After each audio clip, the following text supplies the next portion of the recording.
এই তো আজকে রান্না করলাম হচ্ছে ফিরনি, যেটা হচ্ছে যে ক্ষীর বলতো আমার আম্মু। এখানে দিয়েছি পোলাওর চাল, সাথে হচ্ছে গুড়, আখের গুড়, আর হচ্ছে নারিকেল, কিশমিশ, সাদা তিল, আর হচ্ছে কিছু দুধ, গুঁড়া দুধটাকে আগে লিকুইড করে তার সাথে দিয়ে দিয়েছি পরিমাণ মতো।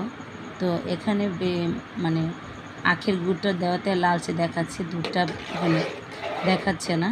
যাই হোক, দুধের পরিমাণটাও একটু কমই ছিল।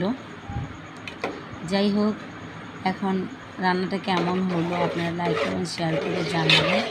আর এই খাবারটা আমার কাছে খুবই পছন্দের, আমার সাবস্ক্রাইব করবেন, আর হচ্ছে লাইক শেয়ার এবং সাবস্ক্রাইব করে আমার পাশে থাকবেন। আর এটা হচ্ছে আমার খুব পছন্দের একটা খাবার, আমার আম্মু